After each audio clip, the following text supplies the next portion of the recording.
Thomas est venu nous rencontrer pour nous parler de la répression policière. La JOC a beaucoup d'activités autour de ce sujet pour l'instant, et surtout en préparation d'une journée mondiale sur le sujet qui aura lieu le 15 mars. Ils ont aussi un site internet qu'ils ont en collaboration avec d'autres organisations et qui a pour but de recenser quasiment tous les abus trouvés, ou en tout cas toutes les situations qui ont été relatées ou sur lesquelles il y a un suivi possible. Donc je vais lui donner tout de suite la parole, il va nous parler en long et en large du sujet.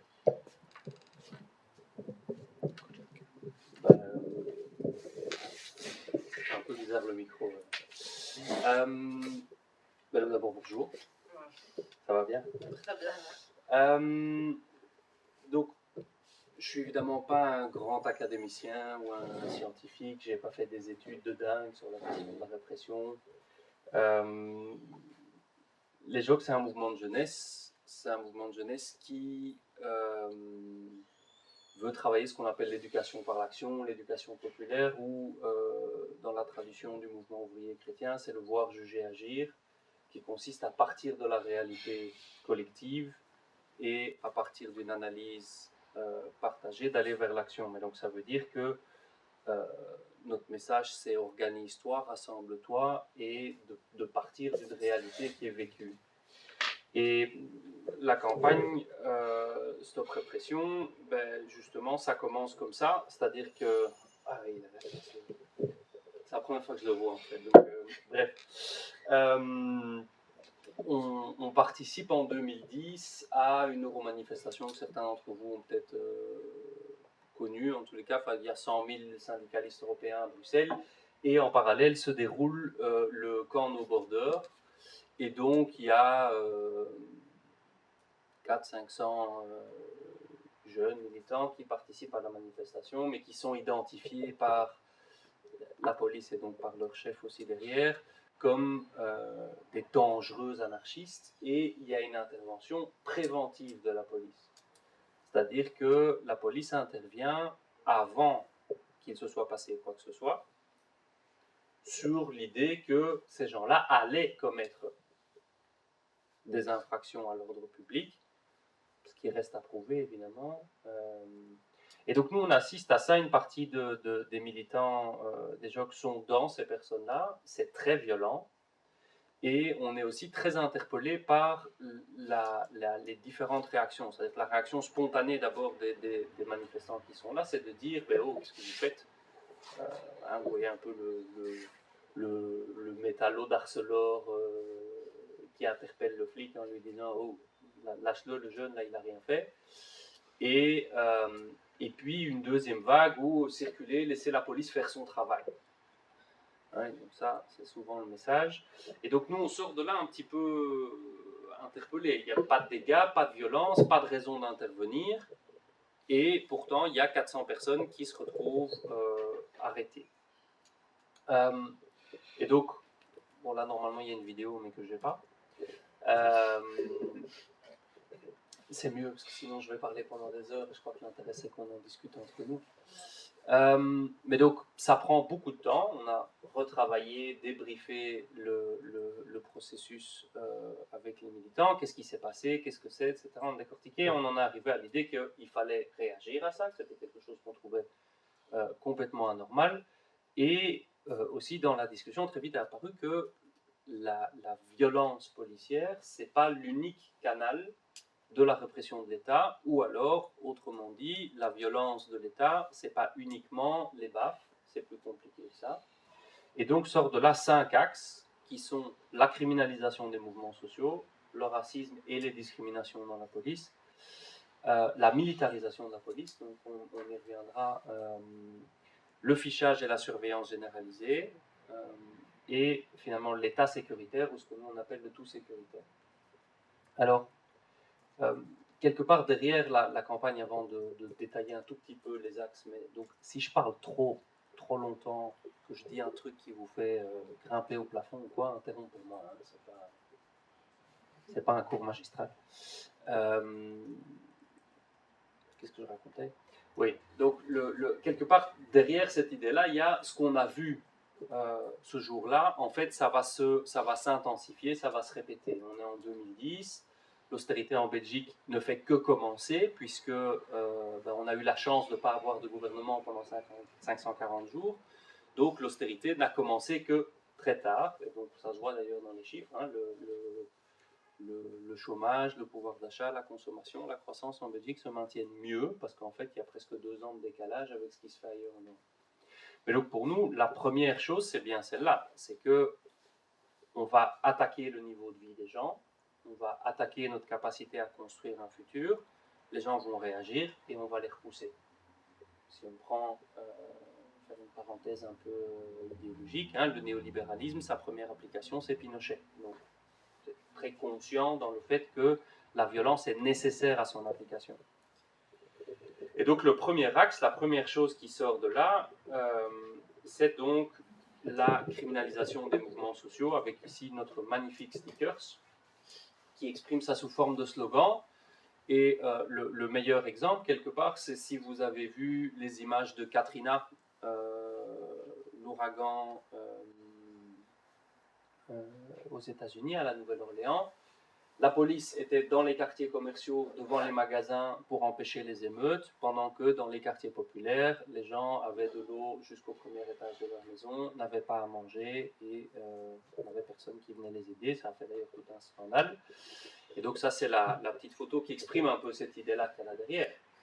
C'est que le message souvent logique de la population, c'est de dire mais la police, elle est là pour nous protéger, c'est ça son métier, c'est ça son boulot. Si vous allez voir, c'est pas ça son boulot. Son boulot, c'est le maintien de l'ordre. Ajouté, établi. Et vous avez tout le point politique sur cet axe-là. Et pour donner un nouvel exemple, on a fait beaucoup de ramdam autour des dockers. Pourquoi les dockers ont attaqué la police? Pas parce qu'ils étaient, c'est pas des vilains anarchistes qui sont obsédés par l'idée de se battre avec les flics. Ils voulaient aller au MR. Et entre le MR et eux, il y avait la police. Donc, encore une fois, je ne suis pas en train de justifier ou pas, ce n'est pas la discussion sur la violence, etc. Je dis simplement que quel est le métier de la police, quel est son boulot, c'est bien de s'interposer et d'éviter ce genre de débordement, et donc de maintenir l'ordre et de garder les choses dans les clous. Si vous manifestez nord midi, vous n'aurez pas de problème avec la police. Par contre, si vous décidez de dire que le fourgon de police qui a arrêté les 2 sans-papiers parce qu'ils n'avaient pas de papier et que vous ne le laisserez pas partir tant qu'on ne relâche pas vos camarades, ben là vous allez finir au trou. Et on vous tapera dessus si c'est nécessaire. Et donc, encore une fois, la dynamique qu'on voit, elle se confirme. L'analyse que nous on fait à ce moment-là, on dit ça va empirer, et donc la répression va empirer aussi. Parce qu'on ne pourra pas attaquer le chômage, on ne pourra pas attaquer les salaires, on ne pourra pas attaquer les pensions sans que les gens réagissent. Et l'État interviendra par tous les moyens qu'il a à sa disposition pour maintenir les gens dans les clous et faire appliquer une politique dont les gens ne veulent pas.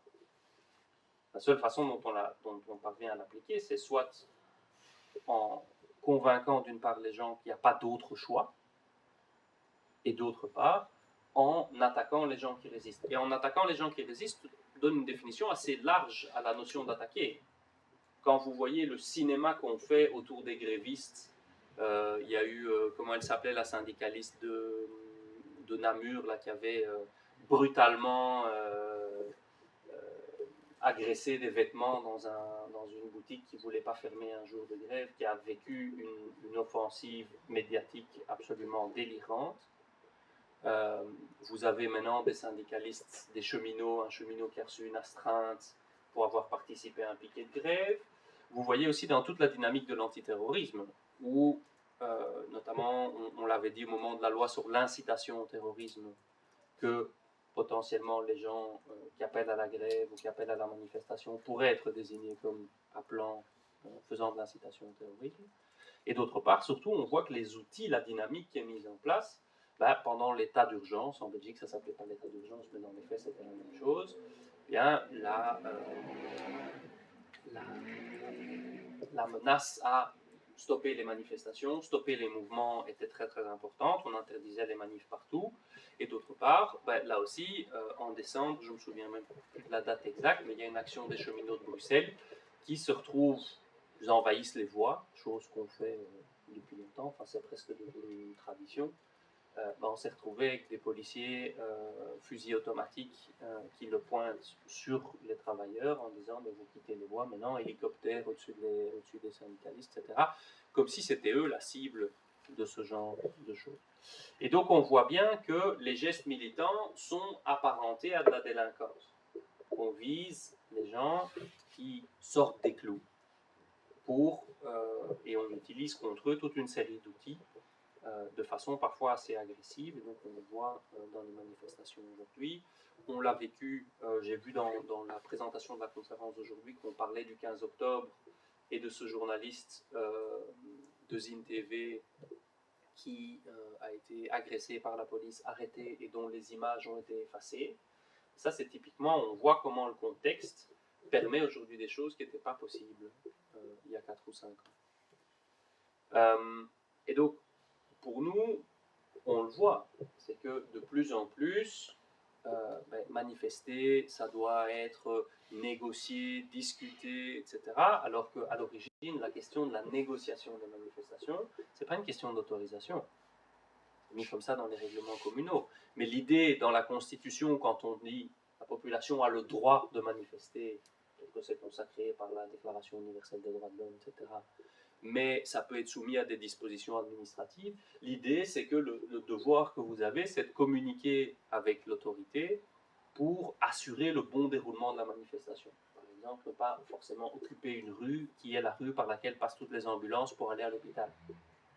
Ce n'est pas tout à fait la même démarche que de demander l'autorisation de manifester. Pourtant, c'est ce que c'est devenu.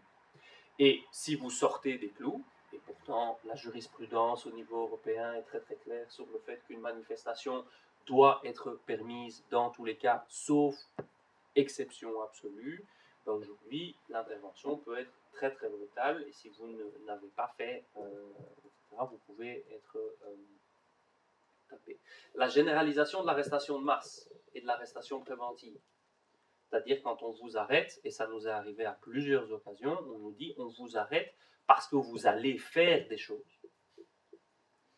On ne demande jamais à la police de démontrer que nous allions faire ces choses.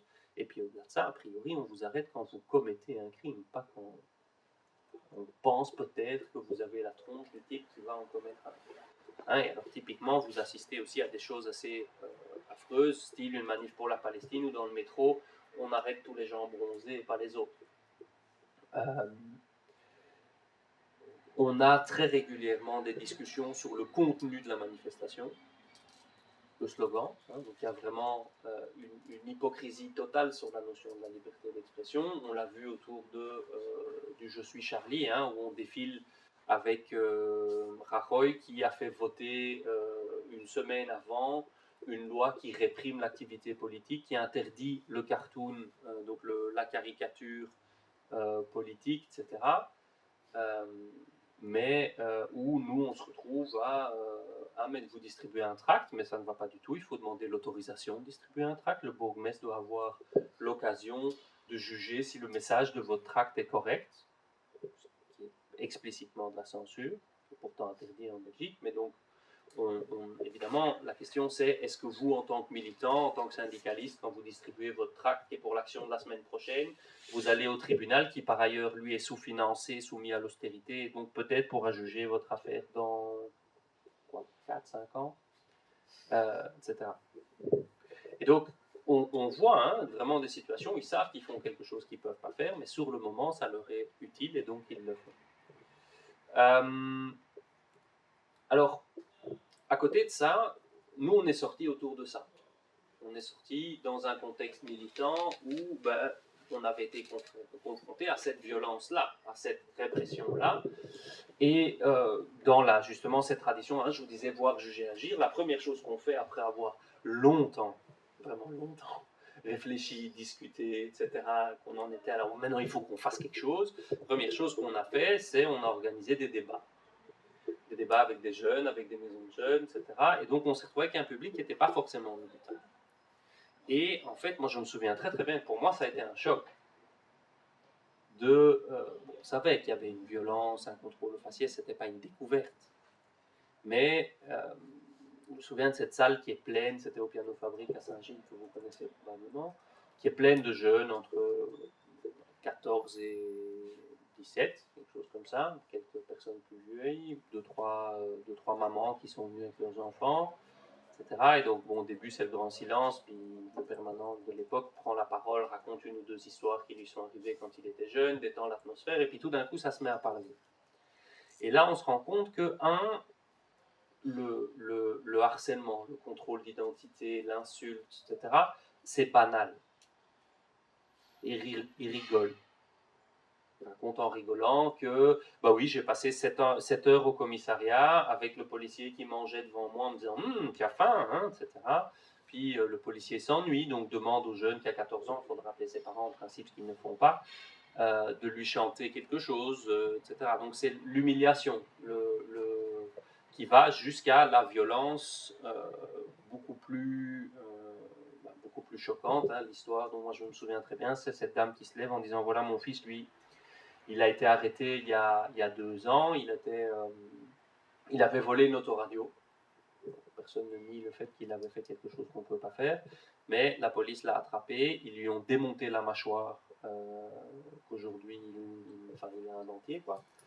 À l'époque il avait 16 ans, ils l'ont emmené au commissariat, la dame a dû faire le tour des commissariats du quartier pour retrouver son fils parce que personne ne voulait lui dire où il était, donc ça c'est typique. Si quelqu'un se fait arrêter, on ne vous dit pas au téléphone où il est. Elle disait limite j'ai dû escalader le mur du commissariat pour qu'on me laisse le voir, puis supplier les policiers pour qu'on puisse l'emmener à l'hôpital et finalement obtenir qu'on l'emmène à l'hosto. Et le gosse 3 ans après, toujours sous antidépresseur, dans la mesure où il y a on peut savoir, hein, donc que vous soyez quelqu'un qui a le plus grand respect pour les forces de l'ordre ou quelqu'un qui est foncièrement convaincu que c'est tous des nazis, etc. Hein, il y a les deux dans la société, dans le mouvement aussi d'ailleurs. Si vous vous faites taper dessus par un policier, il n'y a rien à faire. C'est la personne à laquelle on s'adresse quand on a un problème. C'est la personne que vous appelez quand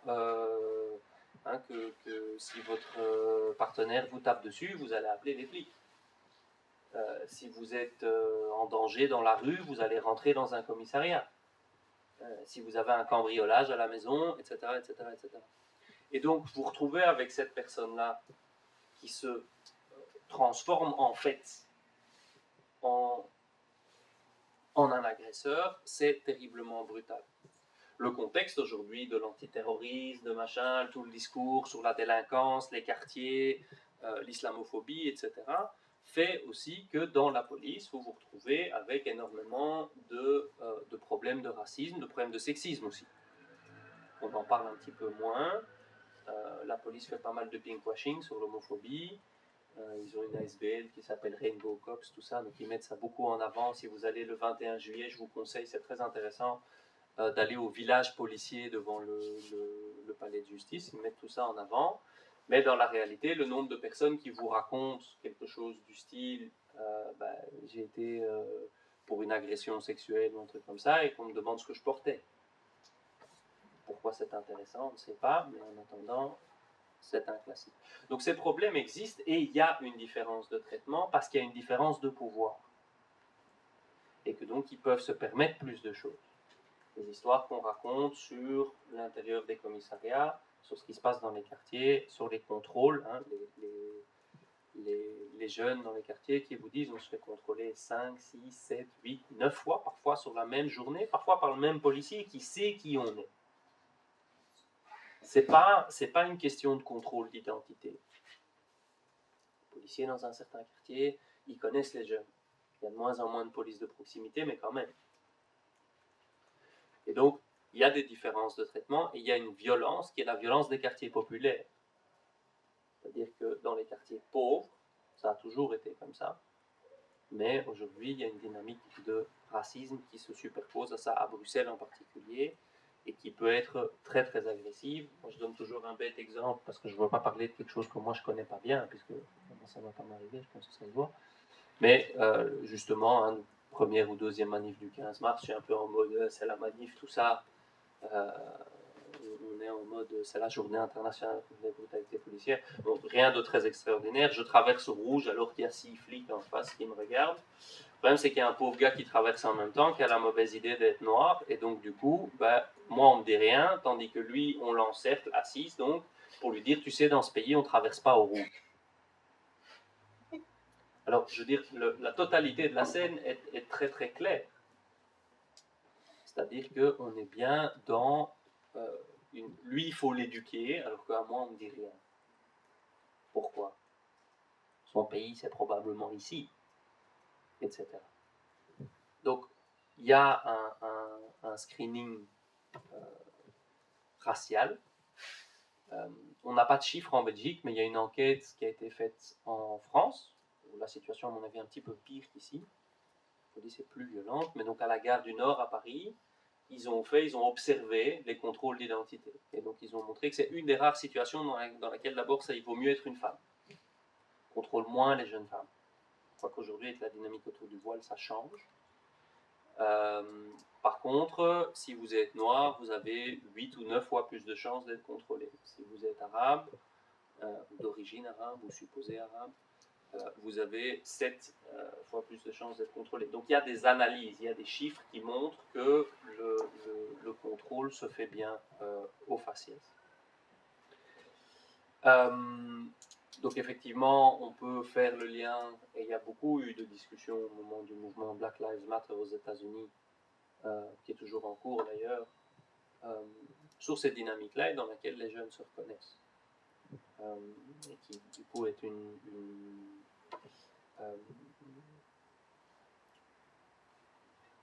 opportunité de travail politique et de mettre des choses en avant. Ce qui est intéressant là-dessus, parce que je dis rien évidemment qui soit particulièrement extraordinaire, enfin je pense pas que ça choque quelqu'un ici autour de la table d'apprendre que ça existe. Par contre, ce qui est plus choquant dans la dynamique actuelle, c'est que par exemple, nous avons un ministre de l'Intérieur qui vient à la télé en disant c'est normal qu'on contrôle plus les musulmans. Alors, quand il dit les musulmans, lui il pense les terroristes, mais ce qu'il veut dire c'est les bruns. Et donc ce qu'il dit à la télé, c'est les gens qui ne sont pas blancs, ils sont plus dangereux. Il faut plus les contrôler. Et donc, il y a là-dedans un aller-retour continu entre la diffusion du préjugé et les faits réels qu'il a sur le terrain. C'est-à-dire qu'une bonne discussion, c'est il y a plus de personnes d'origine étrangère, déjà dans ce terme d'origine étrangère, il faudrait voir, dans nos prisons. Est-ce que ça veut dire qu'elles commettent plus de crimes, plus de délits? En général, non. Il y a évidemment un facteur de classe. Les gens dans les quartiers pauvres font plus de délits qui sont sanctionnés. Vous avez entendu parler de la transaction pénale? Non?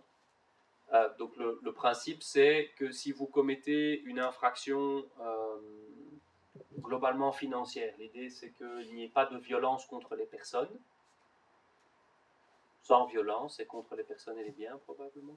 Mais toujours est-il que si vous commettez une infraction financière, donc a priori si vous commettez une infraction financière, c'est déjà que vous avez accès à de l'argent, vous pouvez en fait racheter votre procès.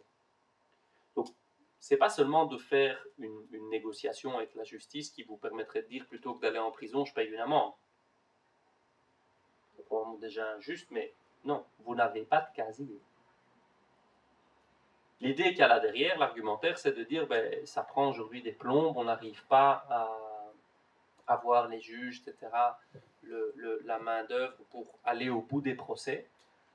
Et donc, il vaut mieux faire comme ça. Mais donc, dans la réalité, ça veut dire quoi?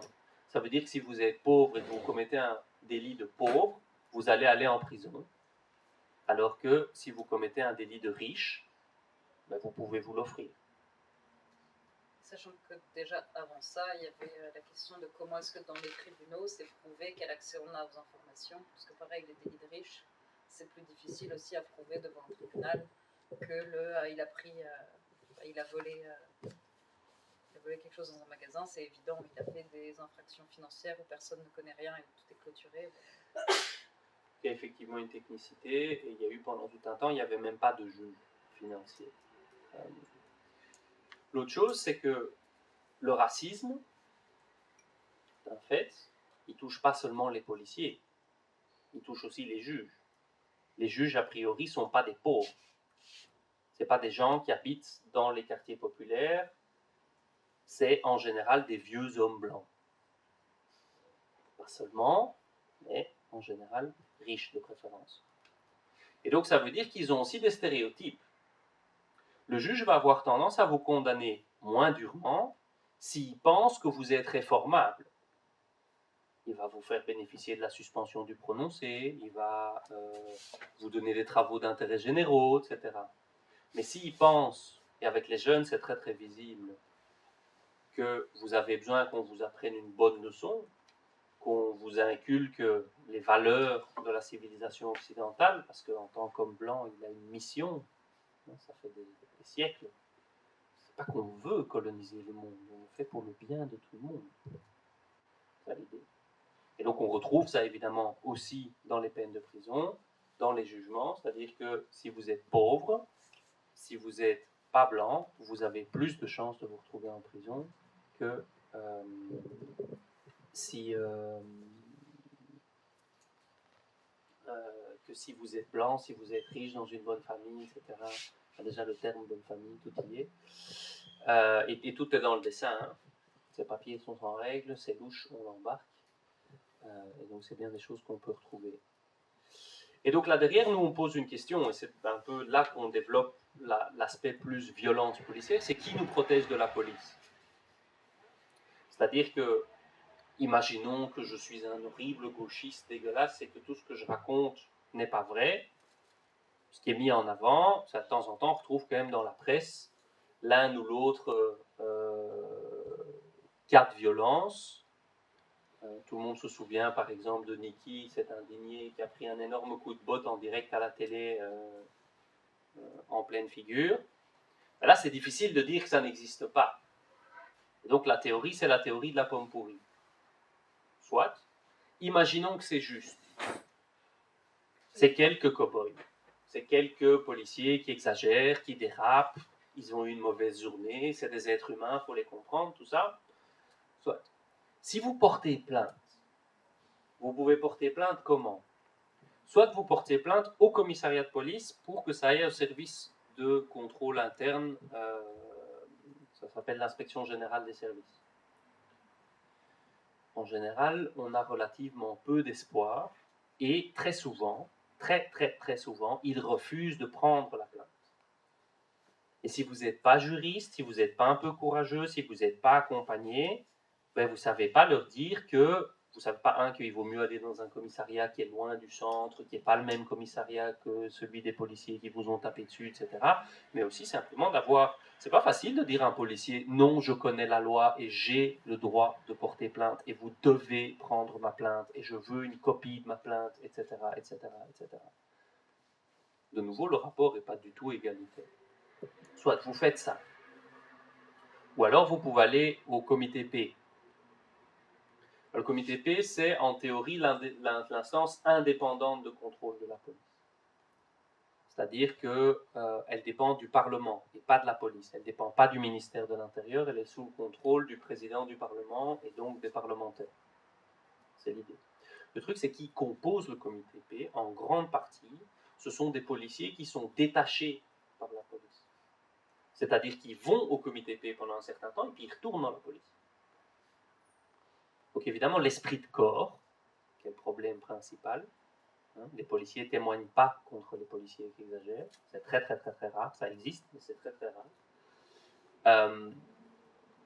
Il joue, c'est que si vous voulez avoir quelqu'un qui va vous couvrir quand vous sortez dans des situations potentiellement dangereuses et que vous devez avoir confiance dans cette personne-là, vaut mieux pas trop que vous ayez fait condamner son collègue 2 ans avant parce qu'il avait tabassé quelqu'un. Et bon, on peut dire que j'exagère, hein, donc c'est toujours la même chose, c'est que de toute façon, ces vilains gauchos qui traînent avec tous les criminels, tout ça, les chiffres sont là. 20% des plaintes seulement donnent lieu à une enquête. Et je suis généreux sur 20%, c'est moins de 20%. Donc 80%, un peu plus, des plaintes qui sont déposées au comité P n'ont pas de suite, c'est-à-dire que le comité P considère, parfois simplement parce que c'est difficile de prouver, mais donc ne fait pas d'enquête. Quand elle fait une enquête, en fait, seuls 5% ou 3% des plaintes donnent lieu à des poursuites. Et au bout du compte, très peu de policiers sont réellement poursuivis. Et quand ils sont poursuivis, ils sont punis moins fort qu'un citoyen normal. Moi, dans ma tête à moi, on dit toujours que si vous avez plus de pouvoir, ben, si vous abusez du pouvoir qu'on vous donne, ben, vous êtes puni plus fort. Non. Donc c'est le comité... comité européen contre la terreur ou un truc dans ce goût-là, c'est un truc qui est lié à l'OSCE, je pense, qui montre que les policiers en Belgique bénéficient 6 à 7 fois plus que le citoyen normal de la suspension du prononcé.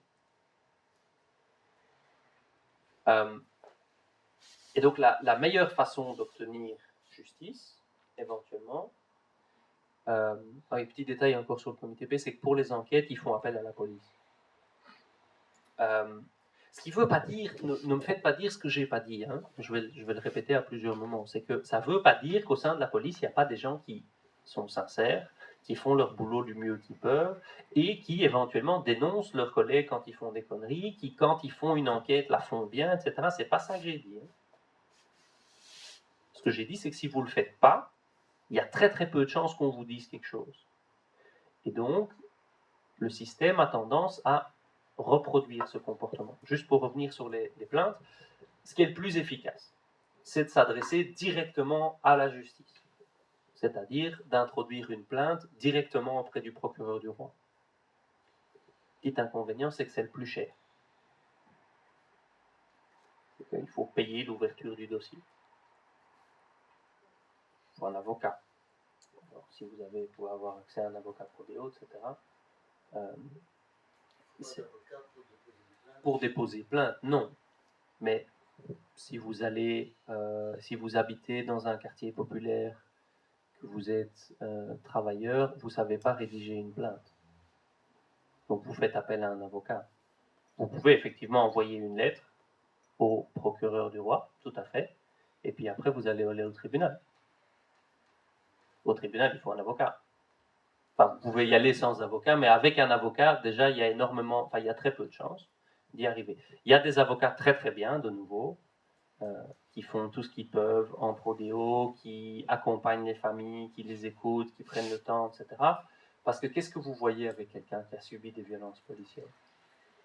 C'est que, d'ailleurs que ce soit ici ou ailleurs, les campagnes de soutien aux victimes de violences, elles revendiquent 2 choses. En premier, c'est la vérité. C'est-à-dire que ce à quoi vous assistez, c'est que si vous vous faites taper dessus par la police, qu'est-ce que la police va dire? C'est si on lui a tapé dessus, c'est parce qu'il était violent. Et donc, on vous accuse, vous, de rébellion.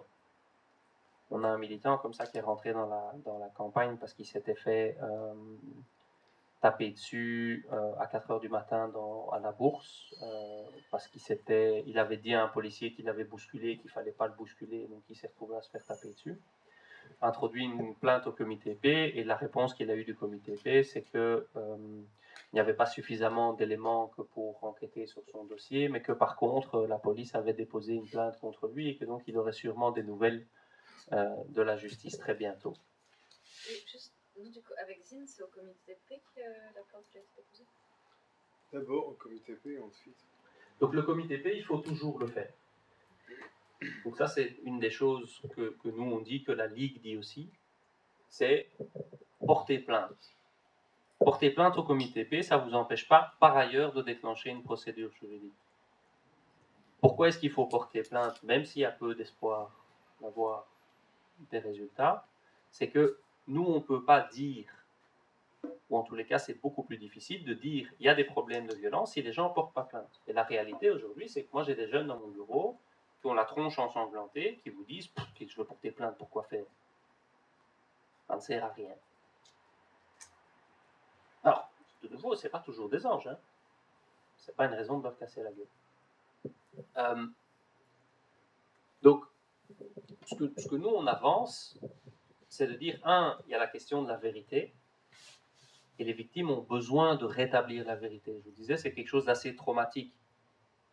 Quoi que vous pensiez de la police, de vous faire casser la figure par des gens que vous pensiez qui vous protégeraient.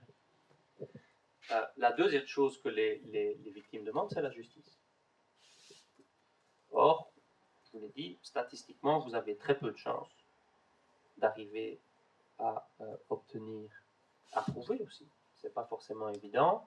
Et aussi, souvent, les gens sont découragés. La parole d'un policier ne vaut pas mieux que la vôtre. On dit souvent, ils sont assermentés, etc. Officiellement, ce n'est pas le cas. Après, évidemment, de nouveau, les juges sont des êtres humains et donc ils vont avoir tendance, mais pas toujours, à faire plus confiance aux policiers qu'aux jeunes avec une casquette de travers et un pot de pêche. Je caricature, mais... Bref, donc ce qu'on dit, c'est qu'il y a un problème systémique qui va au-delà de la question de la pomme pourrie. Et on n'est pas les seuls à le dire. Cette grande organisation de gauchistes hystériques que sont les Nations Unies dit aussi, je pense que la phrase exacte, c'est que il y a un sérieux problème d'indépendance et de transparence au comité P. Je change peut-être une virgule ou un mot ou deux, mais globalement, ou qu'ils peuvent avoir des doutes sur l'indépendance et la transparence du comité P. Comme ça, c'est du langage diplomatique, on ne peut pas être trop offensif. Donc, c'est simplement de mettre ça en avant, et bien sûr, tous les cas de violence ne sont pas toujours des cas où le policier a exagéré, mais la position que nous, on prend, c'est de dire que c'est très difficile aujourd'hui pour une victime d'être entendue, et donc, la première chose qu'on essaye de faire, c'est de leur redonner une voix. Et on n'est pas les seuls, hein. Si vous connaissez le site de la Ligue des droits de l'homme qui s'appelle obspol.be, c'est aussi l'objectif. L'objectif, c'est de cartographier, de donner une voix, de visibiliser quelque chose qui ne l'est pas. Parce qu'aujourd'hui, la majorité des gens ne portent pas plainte. Alors, dans la dynamique, une autre chose qu'on voit aujourd'hui, c'est que même si la police subira moins violemment l'austérité que d'autres services publics, elle la vit aussi. Hein. On a vu la fermeture des services de proximité, etc. On a tendance à mettre moins de policiers, mais plus dans des voitures, etc., qui peuvent intervenir sur un plus grand territoire, concentrer les zones de police, etc. Donc, on investit dans la police, mais on investit dans des choses qui permettent officiellement l'idée des armes, l'idée de la militarisation de la police, c'est ces fameuses armes non létales. Hein. Donc, le taser était une arme non létale. Elle est aujourd'hui une arme moins létale, parce qu'elle a tendance à tuer quand même. Et donc, l'idée de ces armes, c'est de dire, plutôt que de sortir son revolver, le policier sortira son taser. La réalité des choses, c'est que plutôt que de discuter avec le type qui est énervé, qui casse tout dans son appartement, on lui met une décharge, et ça va plus vite que de discuter, d'essayer de calmer la situation. Et donc, ça va avec une conception du travail de policier qui est plus celle du policier de quartier. Enfin, moi, je me souviens, je faisais des conneries quand j'étais petit, j'étais dans un petit village, et le policier m'attrapait, me foutait dans la voiture, il m'engueulait un bon coup, me faisait un peu peur, il me déposait à la maison, et c'est mes parents qui me punissaient. Aujourd'hui, ce n'est pas tout à fait la même démarche.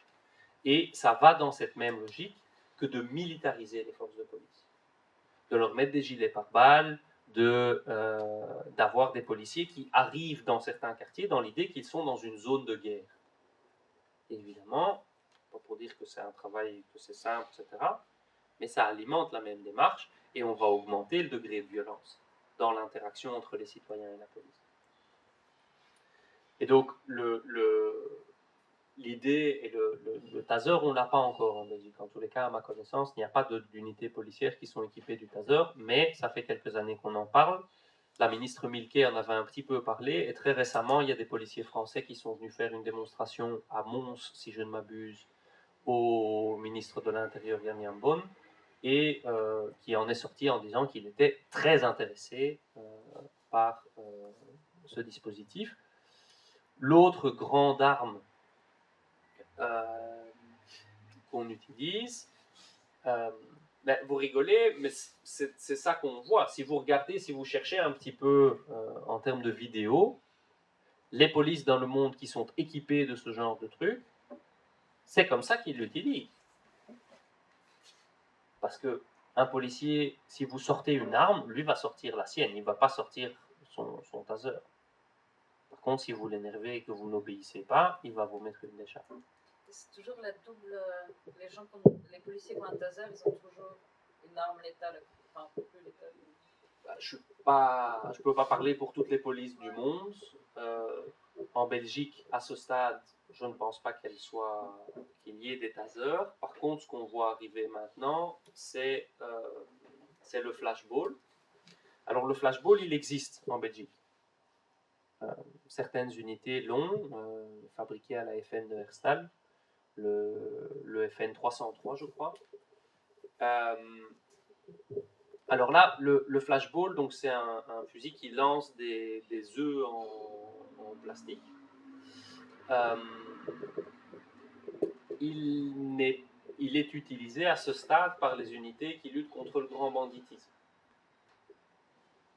Donc pas dans les manifestations, pas dans le maintien de l'ordre à proprement parler à ce stade. Par contre, dans d'autres pays, c'est le cas. Et on entend de plus en plus parler de le faire.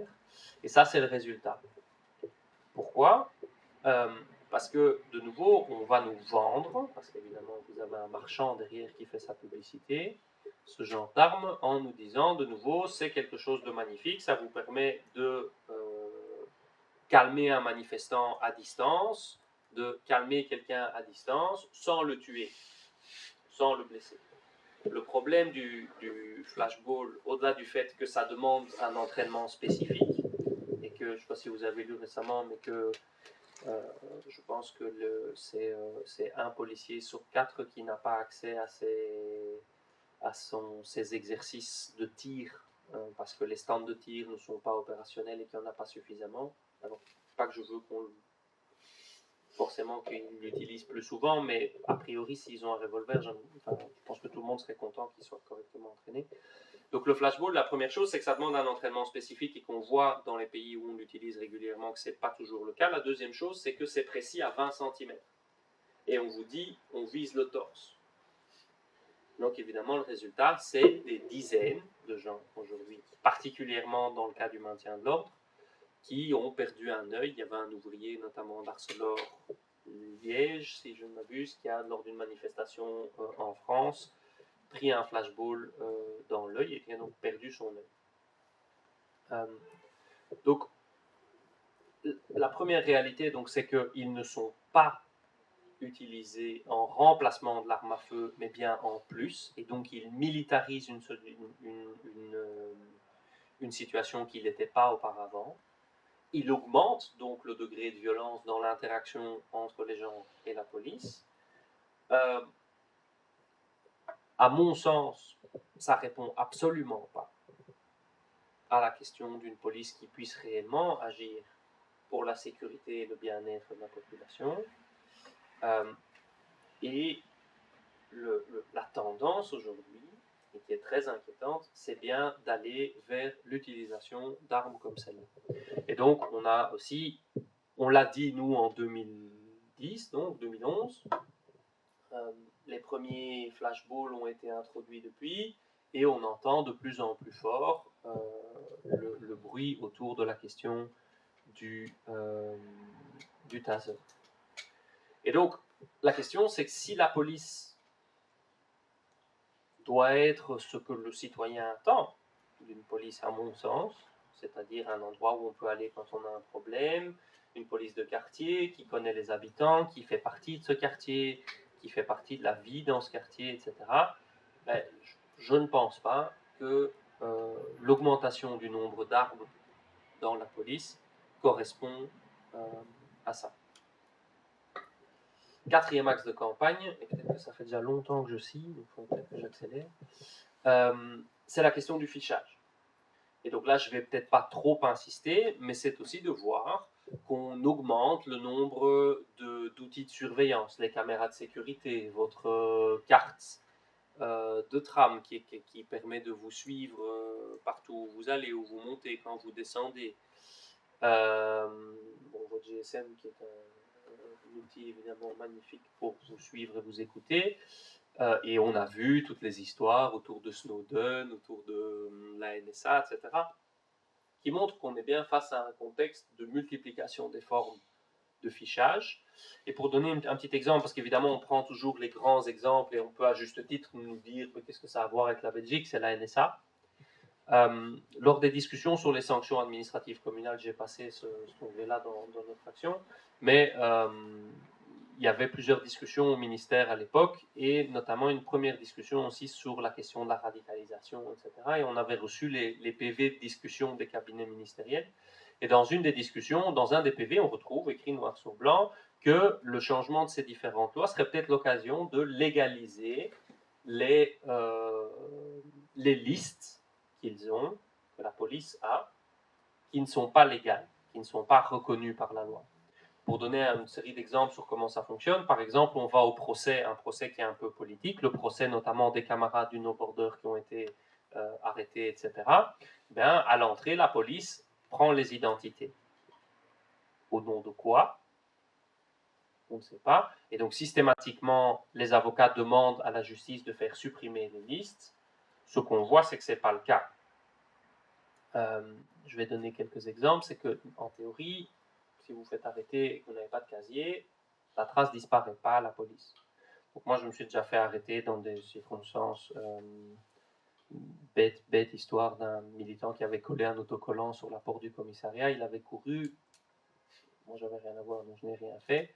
Mais évidemment, le type avait fait le lien, ne fût-ce que parce qu'on avait les pulls, donc il est venu me voir moi. Il a trouvé dans ma poche des tracts et des autocollants, qu'il a soulevé d'ailleurs en criant que c'était la preuve que j'étais en bande avec l'autre.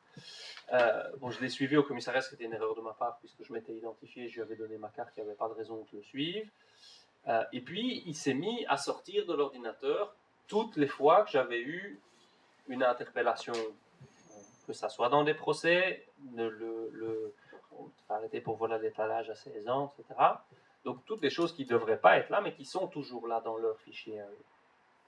Et donc, cette liste existe et on voit la multiplication de l'utilisation. Si vous regardez aujourd'hui autour de l'antiterrorisme, ben, les écoutes téléphoniques, le répertoriage de gens, etc. Et que les avocats, de nouveau, je vous renvoie vers la Ligue des droits de l'homme, moi je ne suis pas juriste, mais montrent bien que ce n'est pas quelque chose qui est utile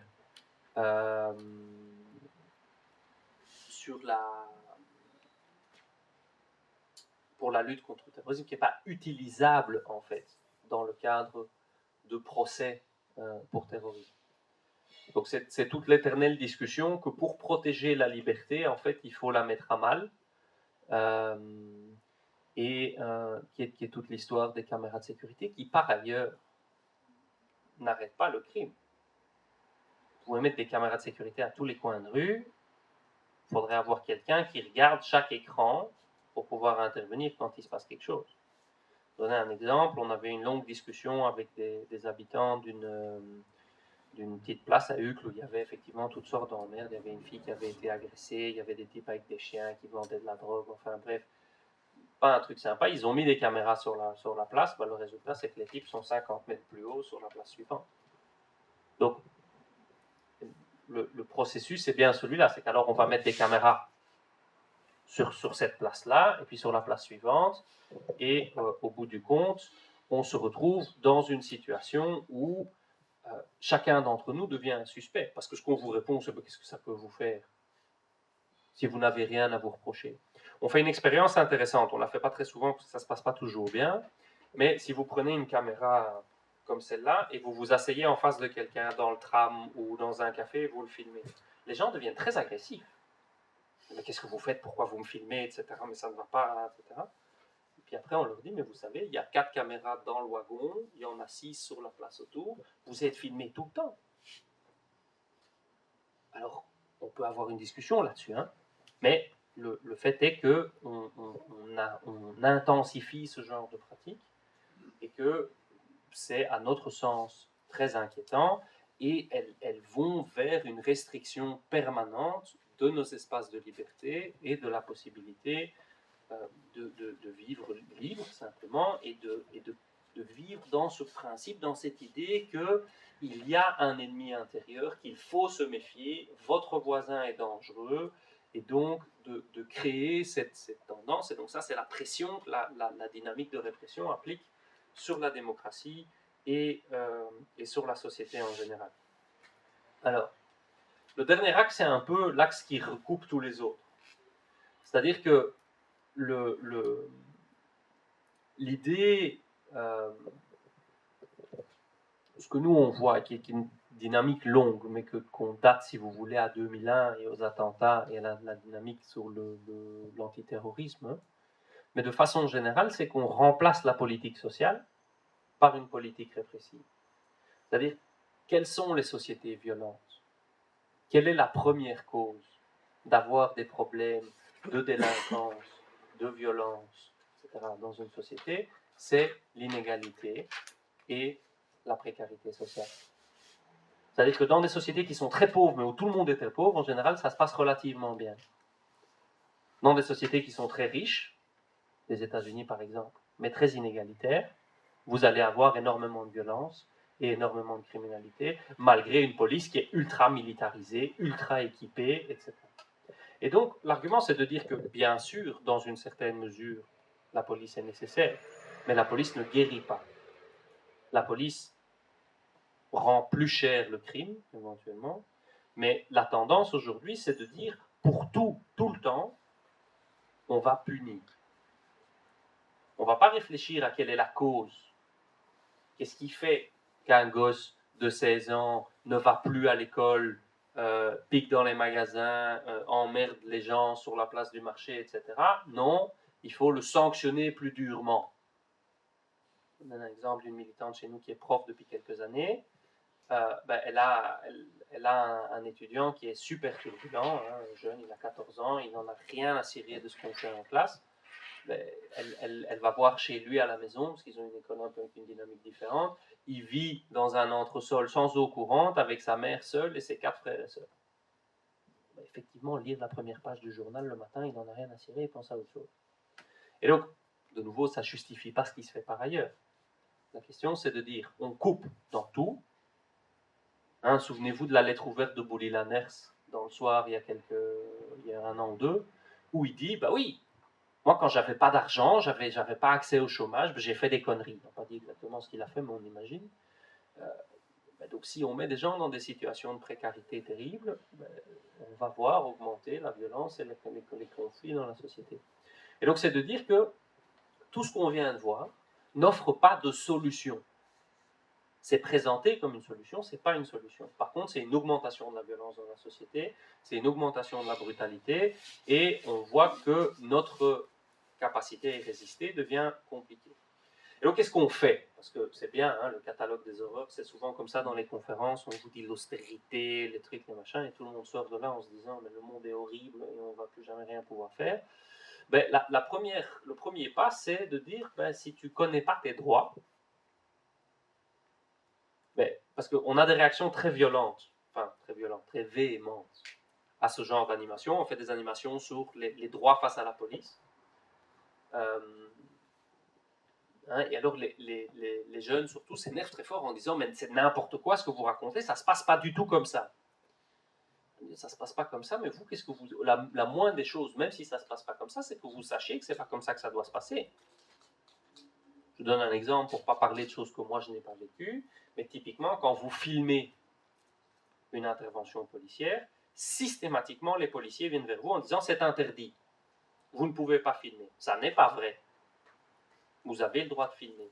qui est soumis à une réglementation, c'est la publication des images, et particulièrement évidemment des identités, puisque les policiers aussi, et les victimes, parce que souvent ce qu'ils mettent en avant, c'est que la personne qu'ils arrêtent, ils ont le devoir de protéger son identité. C'est pour ça qu'ils se mettent devant tout ça. Mais ils ne peuvent pas vous empêcher de filmer, vous avez le droit de filmer. Il y a un arrêt de la Cour constitutionnelle, je pense. Je vérifierai si jamais vous m'attaquez dessus. Mais qui, globalement, en fait, voit le moindre citoyen comme un journaliste. C'est-à-dire qu'il vous donne le droit de filmer, le droit de prendre des images en Belgique. Il est extrêmement large. En fait, la carte de presse, elle vous donne accès à une association professionnelle qui va défendre vos droits. Mais en réalité, le droit de rapporter un événement d'actualité, une information, est considéré en Belgique comme le droit de chacun. Tout le monde peut s'improviser journaliste si vous voulez. Donc vous avez le droit de filmer. Pourtant, les policiers, systématiquement, vous disent vous ne pouvez pas filmer. Alors il y a deux réactions possibles quand vous commencez à leur dire que si vous avez le droit de filmer. Soit ils font marche arrière et simplement ils se mettent devant vous et ils vous repèrent comme étant l'emmerdeur de service, mais qui sait de quoi il parle et donc du coup on vous laisse faire. Soit vous vous faites casser la gueule, ça dépend un peu de la situation. Mais non, mais vous rigolez, mais il faut faire attention avec ça, parce que nous on se promène en disant si vous voyez quelque chose, c'est très difficile de prouver, filmez. Le problème, c'est qu'on a des cas de gens qui se sont retrouvés, eux, au commissariat, voire à l'hosto, parce qu'ils filmaient. Ça, les avocats, notamment de Progress Law, disent faites attention quand vous mettez ça en avant. Donc, quand vous êtes seul le soir, etc., filmé, c'est pas toujours une bonne idée. Alors, de nouveau, moi, je vous mets en avant les cas où ça se passe mal, hein. Donc, ne me faites de nouveau pas dire ce que je n'ai pas dit. Il y a plein de policiers sérieux qui respectent la loi ou qui vont vous dire vous ne pouvez pas filmer quand vous leur dire si, je peux filmer, et vous aussi d'ailleurs. Ben, le rapport change. Et donc, on travaille ensemble avec les jeunes, ce petit fascicule que vous voyez ici, et qui essaye de mettre en avant quand est-ce que vous pouvez être contrôlé, qu'est-ce que la police a le droit de faire ou pas de faire, à quoi vous devez faire attention, et qu'est-ce que vous faites dans le cas d'un abus. Parce que, évidemment, le vrai problème, je l'ai dit plus tôt, c'est que si vous êtes confronté à un abus de pouvoir, c'est extrêmement difficile. Sur le moment même, il vaut mieux pas réagir. Donc vous avez, c'est un cas assez classique, mais si vous avez peut-être vu, ça a fait pas mal de bruit, ce cas de ce jeune Anglais qui a été arrêté à Saint-Gilles et qui s'est fait casser la figure il y a 1 mois, 2 mois peut-être, pas plus. Et il racontait que dans le commissariat, on l'a mis à genoux en lui disant qu'il veut dire qu'il était une petite fille, etc. Et à un moment, on lui a enlevé ses menottes et on lui a dit « défends-toi ». Donc ils lui mettent des tartes en espérant qu'il tape. Alors, en théorie, les avocats nous disent « vous pourriez prouver la légitime défense face à un policier. Après, bonne chance. » Et donc, sur le moment, de nouveau, je prends un cas extrême, même si c'est relativement fréquent dans les cas de violence policière, c'est que prouver, se défendre, etc., sur le moment, vous êtes dans un rapport de pouvoir où il n'y a pas grand-chose que vous pouvez faire. Donc, ce que nous, on met en avant, c'est de dire il faut s'organiser. Et qui connaît les endroits où les jeunes se font contrôler à longueur de journée? Qui sait qui est le policier, qui est rascar et qui tape? Qui sait dans quelle situation les policiers abusent et ne respectent pas la loi en manifestation? C'est évidemment les gens qui vivent la situation. Donc, ce qu'on dit, c'est rassemblez-vous. Appelez les gens à porter plainte. C'est pas facile d'aller porter plainte. Si vous allez au comité P, ils vous remballent en disant qu'il faut le faire en ligne. C'est pas facile de savoir qu'est-ce qu'il faut mettre dans une plainte. Qu'est-ce qu'il faut raconter, comment il faut la rédiger. Il y a des gens qui écrivent pas forcément très bien, etc.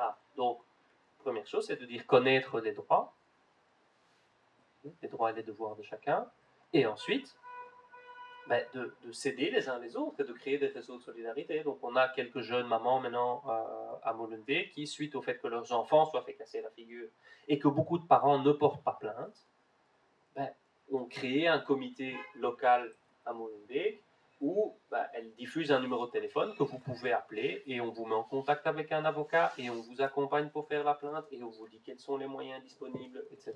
etc. Après, il y a mettre la pression aussi. C'est que les dossiers où ça bouge, il y a des condamnations. Pas beaucoup, mais il y en a. C'est soit un policier lui-même a dénoncé son collègue, et là en général, quoi qu'on appelle parfois, ça change. Vous avez une condamnation. L'autre chose, c'est que le patron de la police, c'est la commune. Et que la police est une administration, par contre, la commune, ils sont élus.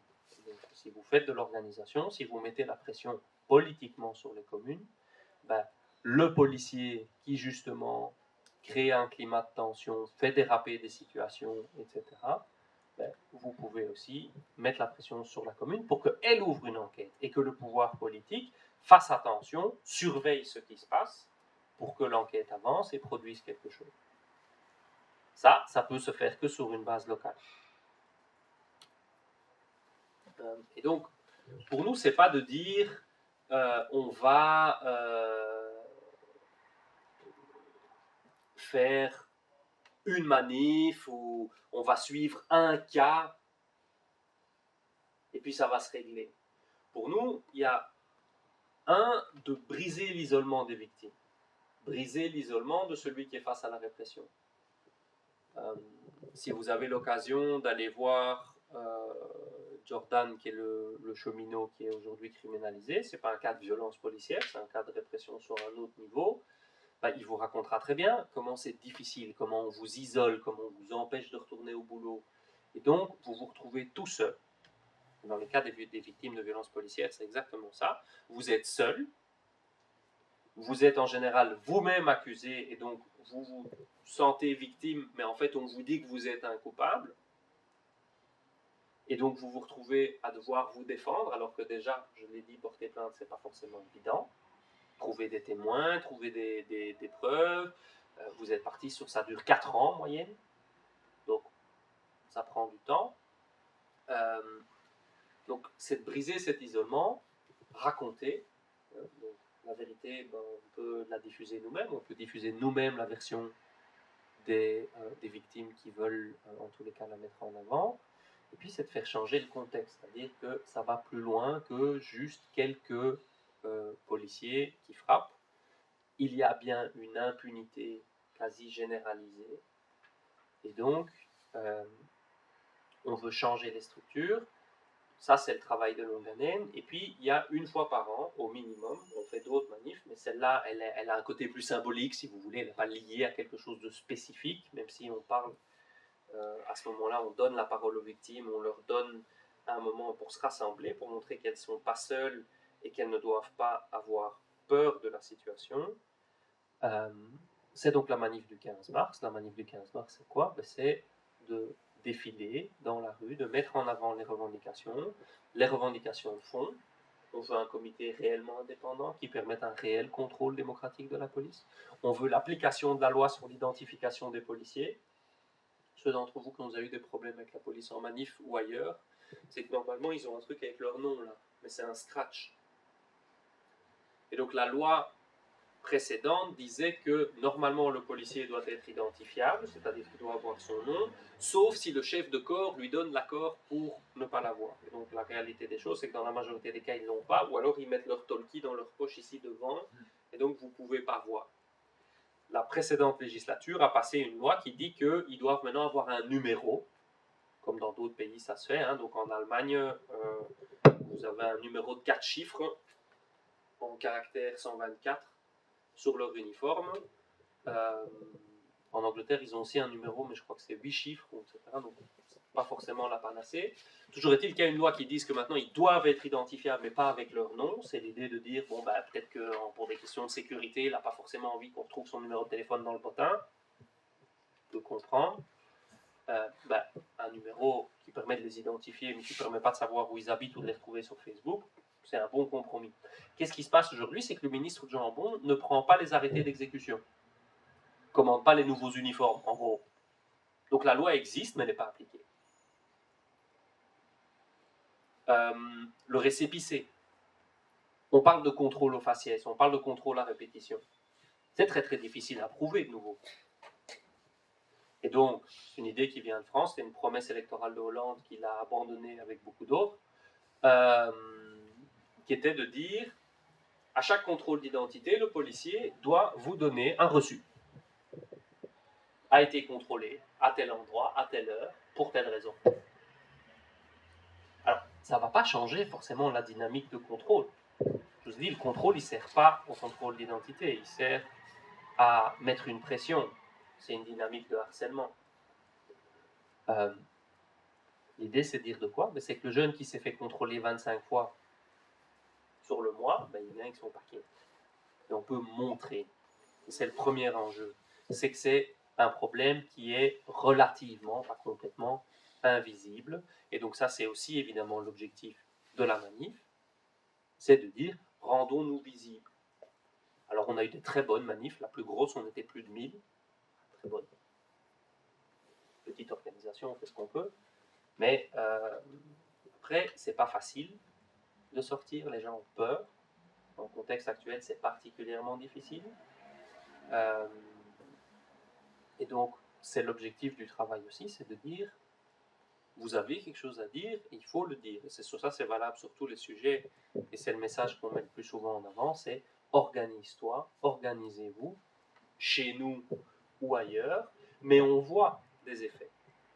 Alors, on voit quelques policiers qui ont été condamnés, on voit plusieurs organisations aujourd'hui qui ont mis ce genre de sujet à l'ordre du jour, et depuis le début de la campagne, une des choses qu'on voit de plus en plus souvent aussi, c'est que la presse en parle. Alors, avec ça, on va pas transformer le monde, hein, mais on a au moins changé un petit peu la situation et petit à petit, on rend visible, et à partir du moment où on le rend visible, on va pouvoir commencer à réfléchir, ou en tous les cas à mettre la pression partout où on peut, pour essayer de faire changer la situation. J'insiste sur le fait, et c'est pour ça qu'on commence par l'aspect de la criminalisation et qu'on termine par le tout sécuritaire, c'est que tout ceci est indéliable des luttes sociales. On ne mettra pas fin aux problèmes dans les quartiers tant qu'on n'a pas un système d'enseignement réellement accessible et égalitaire pour tout le monde, qu'on n'a pas de l'emploi et des perspectives d'avenir pour tous, qu'on n'a pas des hôpitaux qui fonctionnent, des maisons de jeunes qui soient réellement un endroit d'émancipation pour le jeune, etc., etc., etc. On ne verra pas une diminution des tensions en manif tant qu'on continue à exclure les chômeurs, à couper dans le salaire des gens, à massacrer les pensions, etc. C'est que la question des libertés publiques et de la répression, elle est évidemment intrinsèquement liée à la question sociale. Quelque part, on se bat aussi pour le droit de manifester, le droit d'agir et de désobéir quand c'est nécessaire aussi. Et d'autre part, cette nécessité vient de la question sociale, etc. Donc il y a une boucle, si vous voulez. Et donc, c'est pas forcément évident comme discussion. Mais si vous discutez aujourd'hui avec les jeunes avec lesquels nous on parle, il y a aussi un peu la discussion de savoir comment ça se fait qu'en Belgique, et pas seulement en Belgique d'ailleurs, les chiffres sont hallucinants pour les États-Unis, mais en Belgique, en 1980, il y a à peu près 5000 détenus. Aujourd'hui, on est quasi à 15 000. Parce qu'entre 1980 et 2015, les gens sont devenus plus violents, plus criminels. Ou est-ce qu'il s'est passé autre chose? Est-ce que le fait qu'on ait besoin de taper sur les gens, de les enfermer, de les arrêter, de leur mettre des amendes, je fais encore un petit crochet, je suis trop long, je suis désolé, c'est le dernier, je vous promets. Mais donc sur les sanctions administratives communales, je passe sur tout le côté adémocratique du système, etc. Vous pouvez trouver tout ça sur notre site. Mais qu'est-ce qui se passe? On change le ramassage des poubelles. On passe plus qu'une fois sur deux pour le tri. Moi, j'ai un petit appartement. Je ne peux pas garder une grande poubelle pendant une semaine à la maison. Ça pue. J'ai pas d'endroit où la mettre, j'ai pas de balcon. Mais si vous la foutez sur le trottoir 1 heure trop tôt, Souvent, j'ai des journées comme aujourd'hui, c'est-à-dire je pars à 7h du matin, puis je viens ici et je rentre à 23h. Les poubelles, elles passent à 20h. Ils mettent sur le truc, sortez vos poubelles après 18h. Je fais comment, moi? Je les sors à 6h du matin, au moment où je pars. Du coup, on peut mettre une amende jusqu'à 350 €, s'il vous plaît. Une amende qui est virtuellement incontestable. Mais ici, vous avez le lien, c'est une connerie, hein? Parce qu'on vous dit, c'est magnifique cette amende, c'est pour la propreté de nos quartiers, c'est contre l'incivilité. Qui n'est pas contre l'incivilité? Qui aime sortir de chez lui et trouver une grosse poubelle dégueulasse devant sa porte alors que c'est pas le bon jour? Personne. Mais la bonne réponse, c'est plus de poubelles. Prendre 50 € d'amende parce que vous jetez votre mégot dans la rue. En soi, c'est dégueulasse de jeter son mégot dans la rue. Je suis d'accord avec vous, il y en a plein partout, ça met des millions d'années à se désintégrer, tout ça. Bien con. Par contre, regardez, mettez-vous porte de la mur, ils sont très souvent là, hein, c'est des types en civil. Faites l'expérience si vous avez envie de prendre l'amende pour le plaisir. Mais il n'y a pas un cendrier à l'horizon. Ce que je veux dire, c'est que simplement, il y a d'autres façons de régler la question et que si on ne crée pas le contexte, la punition est injustifiable et pour nous, ça témoigne d'une société qui ne va pas du tout dans le bon sens. On l'a dit il y a 5 ans et pour nous, la situation aujourd'hui est 10 fois pire qu'il y a 5 ans, ce qui peut être désespérant sur ce que nous on fait, mais qui montre aussi qu'on avait fait une analyse qui est correcte et qu'on va continuer à la faire sur la dynamique d'action. Mais là, il y a du boulot et puis on compte sur vous, à commencer par le 15 mars, 18h, Gare du Nord. Tout le monde vient, on amène tous ses copains, ses copines, ses amis, sa famille, ses ennemis, toutes les victimes qu'on connaît, on donnera la parole à tout le monde. Et puis voilà, la parole à vous, je suis désolé d'avoir scié beaucoup trop longtemps. C'est hyper intéressant. Merci.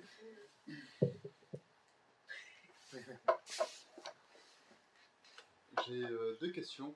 Vas-y. Voilà, je suis français. Du coup, toutes les histoires sur les polices policières, ça m'a un petit peu amusé.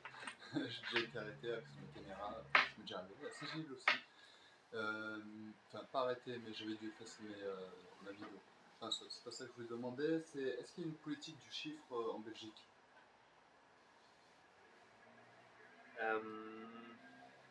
C'est-à-dire la volonté que les policiers fassent un certain nombre d'arrestations et résultat des courses, ça leur met la pression et ils arrêtent des gens pour rien, quoi. Officiellement, non. Enfin, à ma connaissance, pas. Maintenant, la dynamique est un peu la même partout. Et que c'est bien ça qu'on demande aux policiers. Donc les enquêtes sociologiques en France, il y a quelques personnes qui font un boulot très intéressant là-dessus, notamment sur la BAC, qui est l'équivalent de la BA chez nous, et où on voit effectivement qu'on leur demande de faire quelque chose qui est irréglable. Vous avez des jeunes en bas de chez vous qui font du bruit la nuit. Vous pouvez essayer de leur demander de partir. En général, ils ne sont pas super coopératifs, ça dépend lesquels. Mais mettons, vous appelez la police. Comment ils les font partir? Par le harcèlement, par la pression, etc. Et donc, il y a une dynamique similaire aussi où on voit qu'on a tendance à mettre du bleu dans les rues, du bleu et du vert aujourd'hui. Enfin, moi, personne, je ne sais pas vous, mais moi, quand j'ai 3 policiers avec un fusil mitrailleur qui montent à côté de moi dans le tram ou dans le métro, je ne me sens pas en sécurité. Au-delà de ça, sur la criminalité au sens propre, ça règle rien, évidemment. Si vous voulez démanteler les réseaux, c'est pas le dealer de rue qu'il faut arrêter, hein. Ça sert à rien. Mais par contre, ça permet de dire qu'on fait des choses. Donc, moi j'ai déjà beaucoup cherché. Après, je suis pas un scientifique, donc c'est des trucs que je fais, genre quand j'ai une insomnie entre minuit et 3h du matin. Mais par exemple, j'ai jamais trouvé de vrai rapport d'activité de la police. Enfin, si, ça existe, mais c'est un espèce de catalogue avec des photos où ils disent qu'ils ont fait ça, ça, ça, ça et ça. Mais il n'y a pas du tout d'analyse chiffrée de ce qu'ils ont fait. Alors, est-ce qu'on veut des chiffres? Je ne sais pas, parce qu'ils sont très critiquables, évidemment, mais il n'y a pas de chiffres des interventions policières en Belgique. Donc en France et en Angleterre, ça existe. On vous dit, ils sont intervenus autant de fois pour ça, autant de fois pour ça. Ça permet de dire qu'il y a tel phénomène qui baisse, tel phénomène qui monte. Alors on sait que si ça baisse, si ça monte, ça peut aussi simplement vouloir dire qu'ils ont mis l'accent sur une chose ou sur une autre. Mais à ma connaissance, ces chiffres n'existent pas en Belgique. D'accord. Donc il n'y a pas, quand je parlais de politique de chiffres, c'était vraiment la volonté que les policiers ils ramènent un certain nombre d'individus. À ma connaissance, non. Après, ça peut exister, c'est pas public en tout cas. Ma deuxième question, c'était est-ce qu'il existe un site internet, par exemple, qui permet de s'informer sur des articles de loi qui nous permet de nous défendre au moment d'un contrôle ou... Alors, deux choses. Donc, le meilleur, probablement le meilleur outil, c'est le livre de Mathieu Beyss, qui est d'ailleurs le juriste avec lequel on a collaboré pour faire nos fascicules, nos droits face à la police. Il est venu le tester dans plusieurs de nos activités, qui s'appelle Quel droit face à la police, et qui est super bien fait. Donc il y a 350 questions, ou plus. Mathieu, si tu regardes cette vidéo, je m'excuse. Et qui, élément par élément, situation par situation, vous dit, par exemple, le policier veut venir chez moi vérifier à quoi ressemble mon appartement pour ma domiciliation, est-ce que je peux lui interdire l'accès? Il dit, oui, vous pouvez, mais évidemment, ça risque de ne pas faciliter votre domiciliation. Donc il répond, il a construit son livre dans l'idée que ce soit une réponse pour toi et moi, pour le militant qui fait un travail avec autour des droits, et aussi pour le juriste. Je connais des juristes là-dessus. Si tu ne veux pas acheter le bouquin, même si ça serait sympa pour Mathieu, il y a le site obspol.be, qui est donc le site donc, obspol.be, c'est Observatoire des violences policières, qui est un site qui est animé par la Ligue des droits de l'homme, et qui reprend toute une série d'informations. Parce que nous, on fait ça un petit peu, mais comme j'ai dit, nous, on a un mouvement de jeunesse, on essaye de travailler à partir du terrain, mais donc ça veut dire que c'est parfois un peu bordélique, quoi. On n'est pas au fait comme la Ligue des droits de l'homme qui suit les évolutions vraiment bien. Quand on fait de l'information juridique, on a tendance à inviter un juriste plutôt que de le faire. Mais voilà, donc c'est à mon avis les deux meilleures sources. Et sur certaines choses, notamment pour les sans-papiers, ils ont mis en ligne. Le chapitre complet du livre a été mis en ligne en collaboration avec le CAL, etc. Mais je ne me souviens pas de l'adresse du site. Monsieur? Que la jeunesse ouvrière chrétienne n'existe plus. La jeunesse ouvrière chrétienne existe toujours, sauf qu'en Belgique, elle s'appelle Jeunes organisés et combatifs, mais c'est la même organisation. Je siège toujours au bureau politique du MOC. C'est pas le MOC, c'est la JOC. Oui, la JOC est une organisation constitutive du MOC. Oui, d'accord. Donc on existe toujours, pour répondre simplement. Mais on a changé de nom. Ah, c'est la même organisation. C'est la même organisation. Donc, ça répond à l'idée d'une organisation pour et par les jeunes, c'est que quand moi j'ai commencé, on s'appelait toujours la jeunesse ouvrière chrétienne. Et puis beaucoup de discussions, notamment autour de cette campagne-ci qui générait pas mal d'animations, beaucoup de nouveaux jeunes qui venaient nous voir. Alors on discutait, je leur faisais un peu de laïus que je viens de vous faire, mais en plus court quand même. Et puis ça générait une deuxième discussion sur oui, mais bon, vous êtes qui? Ah, mais moi je suis pas ouvrier, je suis pas chrétien, etc. Et donc on a eu des très très longues discussions en interne, ça a pris 4 ans. Sur l'identité du mouvement. Donc ça a été au-delà de la question d'un changement de nom, c'est qui on est, qu'est-ce qu'on fait, comment on agit, et qui a abouti en tous les cas en termes visibles, changement de logo et de changement de nom, mais qui pour le reste c'est la même organisation, on garde la même tradition du mouvement ouvrier et de ses méthodes d'action, d'éducation populaire, etc. Donc en tous les cas en ce qui me concerne, on est pareil à nous-mêmes, c'est juste que on s'organise sur une base peut-être un tant soit peu différente. Ça dépend des périodes de l'histoire. Hein. Tu as une question? Ouais, une question, commentaire peut-être un peu contre-productif, mais je trouve que ce qui est toujours difficile, c'est que dire aux gens de porter plainte, c'est généralement quand tu as un problème avec la police, c'est que tu es dans une situation où tu n'es pas tout à fait, même si tu n'as rien fait qui toi te paraisse illégitime, c'était pas forcément tout à fait légal, ou tu sais que si jamais tu commences à dire quelque chose, ils peuvent tourner ça de manière à dire que c'est ton problème. Le truc de tu portes plainte, il va y avoir quasi systématiquement une plainte qui est portée contre toi. Et du coup, pour les termes, pour les sais pas, pour les militants par exemple, tu sais que tu as plus de chances que ça t'arrive si c'est une manif non déclarée. Et donc là, tout de suite, tu as le oh oui, mais je ne vais pas aller porter plainte alors que je sais que je n'avais pas tout à fait le droit d'être là. Donc il y a deux réponses à ça. D'abord, c'est que l'amende, la plainte, le truc que tu peux te taper parce que tu n'étais pas tout à fait dans les clous, et donc ça c'est valable pour les militants, mais c'est valable aussi pour le jeune de quartier, ou enfin, le gars qui avait de la bœuf sur lui, ou qui était en train de se promener dans une maison abandonnée parce qu'il trouvait ça... Voilà. La première chose, c'est que la tendance à réprimer les petits actes, les trucs, les machins, et à donc restreindre les espaces de liberté et d'action, elle est là de toute façon. Et si tu ne dis rien, quelque part, tu continues à le faire. Enfin, tu marches avec. La deuxième chose, c'est qu'il ne faut pas pousser les gens à porter plainte, il faut aller porter plainte avec eux.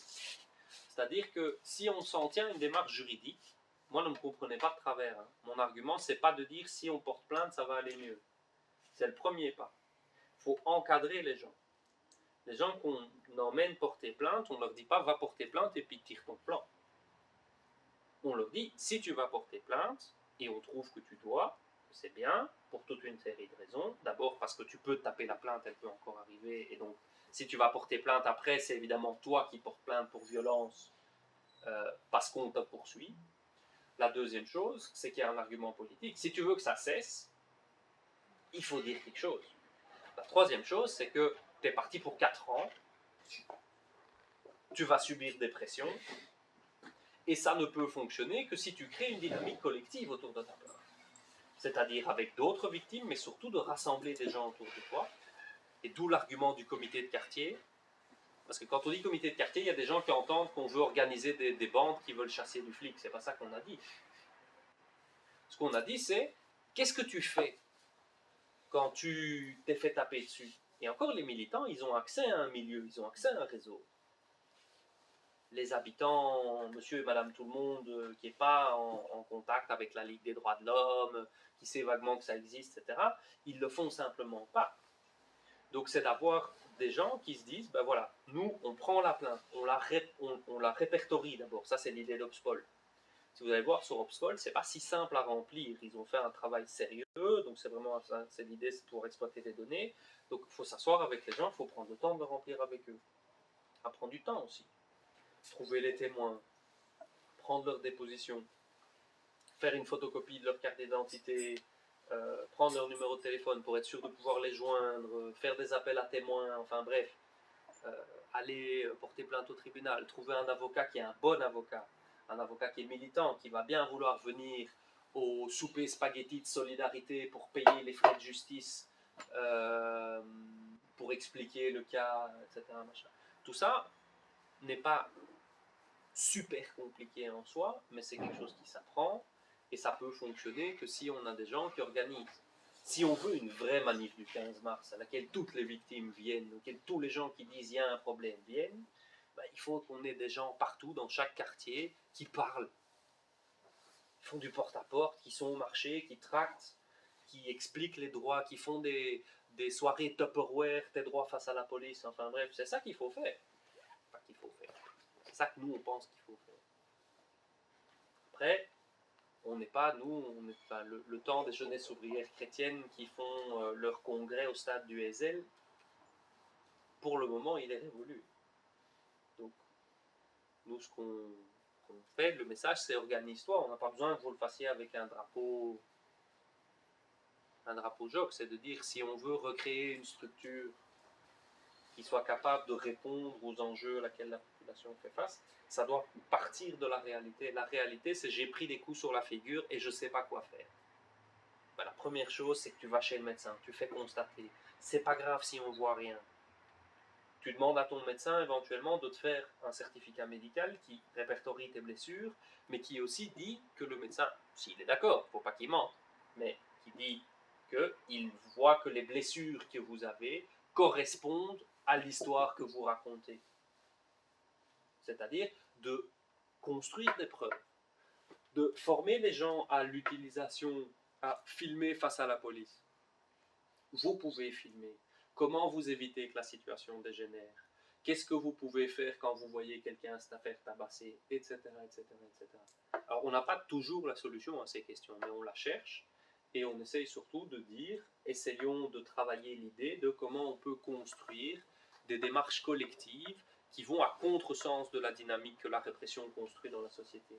C'est pas seulement la répression, mais de façon générale, la dynamique dans la société aujourd'hui, c'est de saucissonner, c'est d'individualiser les gens.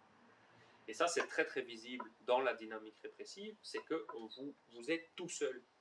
Vous êtes tout seul face au juge, tout seul face aux flics, tout seul face aux fonctionnaires sanctionnateurs, tout seul face à l'État. La seule réponse que nous, on peut apporter, si on veut contrer cette dynamique, et contrer des dynamiques beaucoup plus profondes, la dynamique du racisme, la dynamique de le chômeur parasite, le sans-papier, l'immigré, l'arabe, le musulman, le machin, etc. Tout le monde dans sa catégorie, le gauchiste, le syndicaliste, etc. Hein, donc quand on voit les discours sur les syndicats, c'est très visible. On a une propagande très agressive de ces vilains syndicalistes qui vont vous empêcher de travailler, qui vont vous prendre en otage. Le résultat, c'est que sur les piquets, vous avez des gens avec des pieds de biche qui attaquent les gens et qui se sentent autorisés de le faire. Ça, c'est l'isolement et l'augmentation de la violence dans la société. Bref, voilà, je me suis de nouveau lancé dans une grande tirade, mais je ne sais pas si ça répond plus ou moins à ta question. Si, un peu. Je crois que c'est le truc de...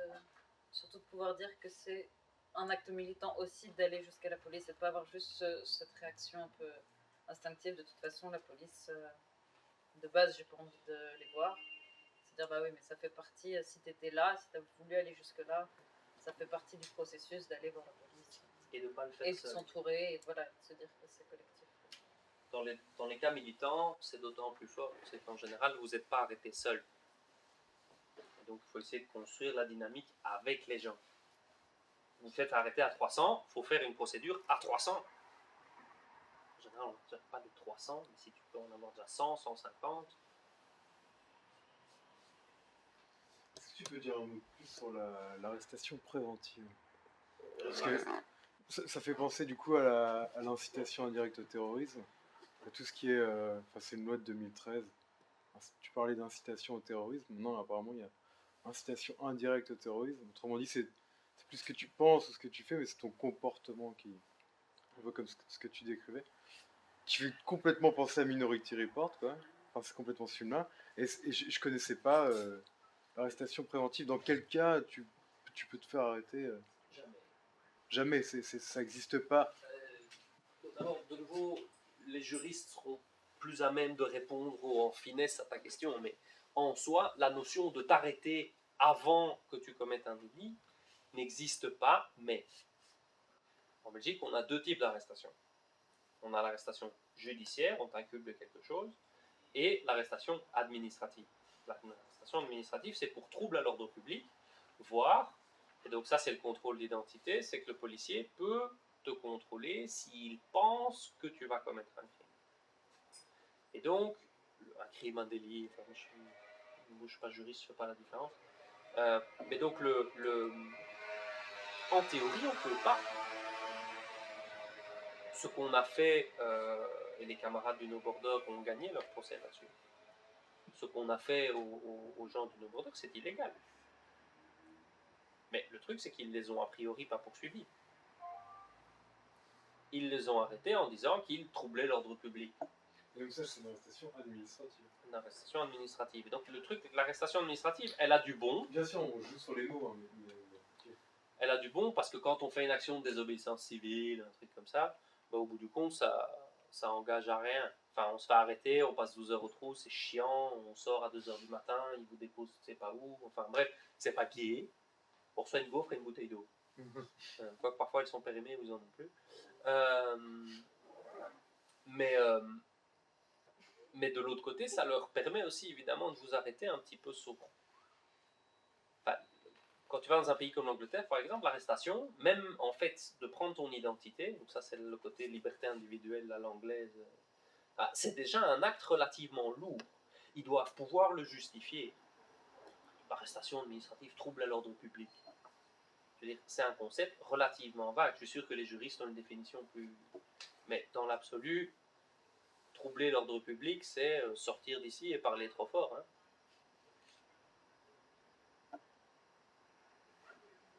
Voilà, donc l'arrestation administrative en tant que telle n'existe pas. Préventive. Mais il existe des outils, et donc ça c'est bien la dynamique sur la question du terrorisme. C'est une discussion très difficile, parce qu'on va vous dire, il y a évidemment, il y a des gens qui ont tiré sur des gens, etc. Mais en même temps, ce qu'on voit, c'est que l'outil est utilisé, et bon, je vais reprendre l'exemple français parce qu'il est plus frappant.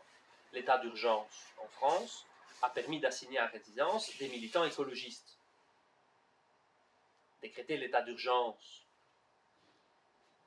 parce qu'il y a eu une attaque terroriste, on peut discuter sur l'utilité de la mesure ou pas, mais ce qui est visé, ce sont bien des terroristes, c'est-à-dire des gens qui prennent des kalachnikovs pour tirer plus ou moins au hasard sur des gens, et on utilise l'outil qu'on a mis en place au nom d'eux pour faire complètement autre chose. L'interdiction des manifestations dans le cadre de la COP. L'assignation à résidence de militants, les écoutes téléphoniques. C'est des milliers de perquisitions, etc., etc., etc. Ce qui est génial en plus, c'est de voir à quel point c'est absurde comme discours. Par exemple, on va interdire des manifestations pour protéger les manifestants, et au final, si eux manifestent, bah, nous, on va leur tirer dessus, nous, on va... Enfin, du coup, il y a vraiment le truc de... Ça, c'est bien le paradoxe complet du discours, et qui montre qu'on est dans une dynamique qui devient incontrôlable, où on supprime des droits et des libertés au nom des droits et des libertés. Et donc, évidemment, c'est un non-sens. Et que une société dans laquelle tout le monde a un avenir, où tout le monde se sent bien, ou enfin bref, il n'y a pas besoin de tout ça. Donc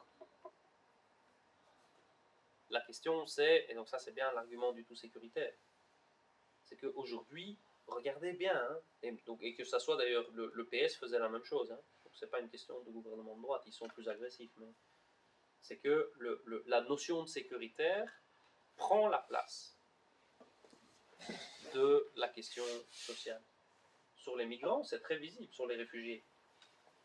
C'est que on vous parle des terroristes cachés dans les migrants, ça vous permet de ne pas discuter du fait qu'on les met dans des conditions abominables, qu'on n'aurait pas tous les problèmes aujourd'hui qu'on a si on avait une voie de migration légale, et si par ailleurs on n'avait pas passé les 15 dernières années, enfin les 500, mais les 15 dernières années à bombarder et à déstabiliser le Moyen-Orient. Bon, c'est une autre discussion, mais ce que je veux dire, c'est que de nouveau, la question sécuritaire, la matraque, remplace la discussion complexe, je n'ai pas dit qu'elle était simple, sur la question sociale, sur les causes, sur qui sont les différents acteurs, qu'est-ce qui se passe, qui fait quoi. Et ça donne une société complètement différente. Monsieur n'est pas du tout d'accord avec ce que je dis. Non, je suis pas du tout d'accord, parce qu'il y a parmi les gens qui vont rejoindre Daesh, il y a des intellectuels, il y a des universitaires, des gens des classes moyennes. C'est pas des gens qui sortent de la classe ouvrière, enfin de l'homme-prolétariat. Hein. Je connais cet argument, bon, on rentre dans un débat complètement différent. Donc moi, je me méfie un tout petit peu. Je suis d'accord que c'est plus compliqué que juste la question sociale. Mais le fanatisme, c'est tout le monde peut en être victime. Hein. Tout le monde peut en être victime. Maintenant, si vous regardez, je ne connais pas bien évidemment la question, je ne me suis pas tellement intéressé à la question, mais si vous regardez les kamikazes en Angleterre en 2000, qui ont été à la voiture piégée, c'était tous des universitaires, mais des universitaires de première génération. Et donc c'est bien des gens qui sont issus de la classe ouvrière. C'est des gens qui ont été à l'école. Et donc, la question sociale, donc c'est plus compliqué. Il y a la question de la déshumanisation, la question du contrôle, la question de l'agression, la question d'une société qui n'offre pas de perspective de façon plus large. Bon, après, on est complètement en dehors du cadre ici, et là, je suis vraiment sur mon opinion personnelle qui vaut ce qu'elle vaut, hein, parce qu'on n'est plus du tout dans quelque chose sur lequel j'ai... C'est ça le problème. Non, mais donc ici, moi, quand je parle du tout sécuritaire, je ne parlais pas forcément de l'antiterrorisme, quoiqu'à mon avis, ça part de la même logique. C'est qu'il faut un terreau quand même. Mais ce que je disais simplement, c'est qu'aujourd'hui, quand on a un problème de jeunes qui traînent dans la rue et qui font du bruit, on ne se dit pas c'est des jeunes qui vivent dans des appartements trop petits que pour se réunir à la maison pour avoir un jardin. On dit on va les chasser en les contrôlant 15 fois par jour, comme ça ils ne reviendront plus. Et l'un peut être éventuellement nécessaire parce que vous avez le droit de dormir la nuit, je ne dis pas le contraire, mais en attendant ça ne règle pas le problème. Qu'est-ce qu'il faudrait faire? Je pense que, par exemple, la discussion d'une vraie maison de jeunes dans laquelle ils ont accès, dans laquelle ils peuvent organiser des choses, ça serait un début. Avoir un logement décent pour la majorité des Bruxellois, ce serait un autre. Dans les autres, est-ce que sur les questions de justice communautaire, tu te dis de si la police ne peut pas nous défendre, ou comment est-ce que ce truc de... Si on a un problème qu'on ne peut pas aller à la police, vers qui on va? Il y a aussi une autre possibilité, en dehors de dire on va réformer la police, qui est un gros projet, il y a aussi on va faire nos propres systèmes judiciaires. Et ce qui est aussi un... C'est quoi ça, notre propre système? Ouais, pour moi, c'est un truc que j'ai vu surtout aux États-Unis, c'est sur toutes les communautés qui savent qu'elles peuvent vraiment pas aller à la police, c'est-à-dire soit les communautés LGBT, surtout les personnes transsexuelles, qui savent que si elles vont à la police, elles se mettent en situation de danger vraiment fort, ou sur les personnes racisées, de dire c'est pas une possibilité, la police, c'est juste pas une possibilité. Comment est-ce qu'on fait si on a des problèmes? Parce que c'est pas parce qu'on est par exemple dans une communauté trans qu'il va pas y avoir de violence conjugale. Bah, qui on va voir, puisqu'on ne peut pas aller voir la police. Et du coup, c'est de se dire, est-ce qu'on essaye de mettre en place d'autres systèmes? Il y a le fait que pour un jeune noir aux États-Unis aujourd'hui, ou en Belgique d'ailleurs, on a des exemples, rentrer dans un commissariat, c'est dangereux. C'est dangereux. Et donc, effectivement, dans un cas d'urgence, qu'est-ce qu'on fait? Est-ce que face à un danger, on en appelle un autre, ou est-ce qu'on crée de l'action communautaire qui permet effectivement d'appeler quelqu'un d'autre qui peut venir s'occuper de la situation? Je ne pense pas que ça existe en Belgique à ma connaissance, mais je ne suis pas suffisamment bien renseigné, peut-être que oui. L'autre chose à laquelle il faut être attentif, et je pense que c'est répondre à une situation d'urgence, à un problème. Ça ne doit pas mener, à mon sens, à abandonner le terrain, qui est qu'on devrait pouvoir avoir droit à l'égalité, à la justice, et ça devrait être valable pour tout le monde. Et ça, c'est la lutte politique de plus long terme. Maintenant, les deux vont ensemble, c'est ce que je disais sur accompagner les gens pour porter plainte. Il ne faut pas leur raconter une histoire. Hein. Enfin, moi, quand j'ai une victime devant moi, la première chose que je lui dis, c'est, voilà, moi je pense qu'il faut y aller pour telle et telle raison, mais vous devez savoir qu'il y a peu de chances que ça aboutisse, que c'est long, c'est difficile, vous allez subir des pressions, etc. Machin. Faut être honnête avec les gens sur ce à quoi ils vont faire face.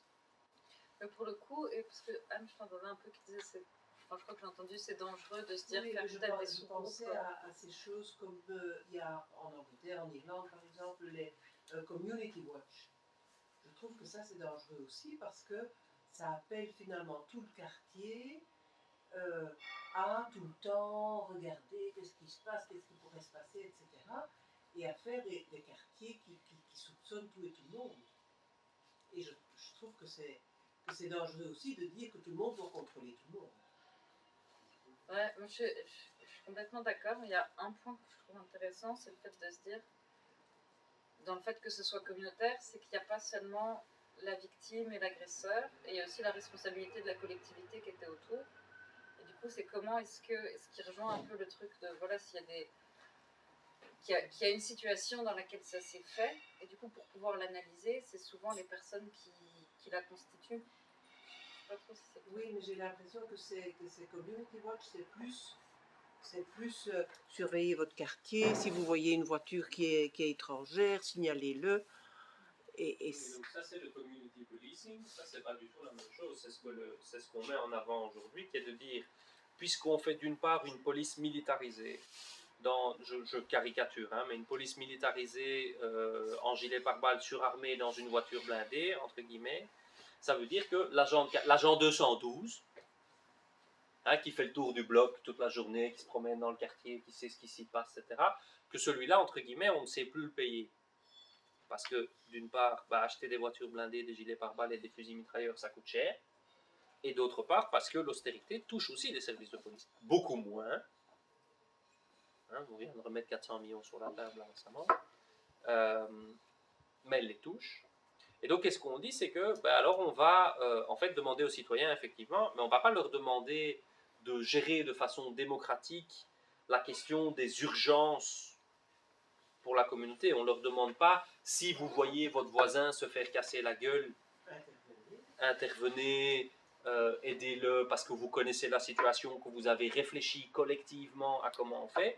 Non, ce qu'on leur demande, c'est fliquer le quartier, et si vous voyez quelqu'un, appelez les flics. C'est pas du tout la même démarche. Et donc, je pense que la démarche d'intégrer au système sécuritaire des citoyens, ça ressemble à des choses dangereuses qu'on a connues par le passé.